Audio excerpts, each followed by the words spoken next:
Donald Trump arrived in Quebec on Friday begrudgingly.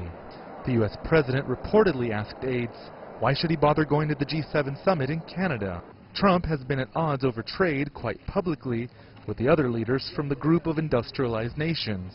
This year's meeting comes just days after the Trump administration slapped import duties on steel and aluminum from its longtime allies, including the summit host country. G7 finance ministers meeting last weekend already rebuked the U.S. president.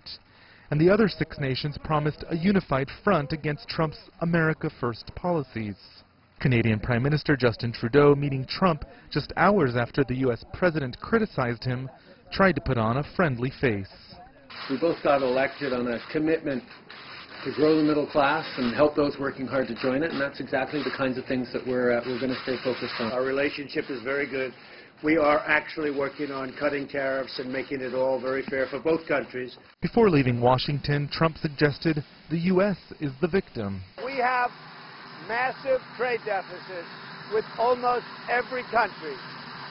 We will straighten that out. And I'll tell you what, it's what I do. It won't even be hard. And in the end, we'll all get along. But differences on topics including climate change were on display. I would say it's more honest to name the differing views and try to overcome them than to pretend that everything is in order. Trump also suggested that Russia should have a place in the group again. It was kicked out in 2014 in response to what Western nations called its illegal annexation of Crimea from Ukraine.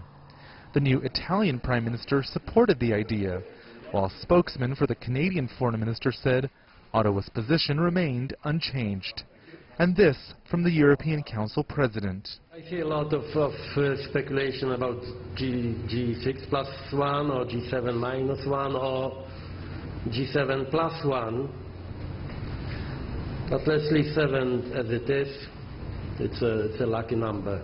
A spokesman for the Kremlin said, no thanks. Russia has other priorities.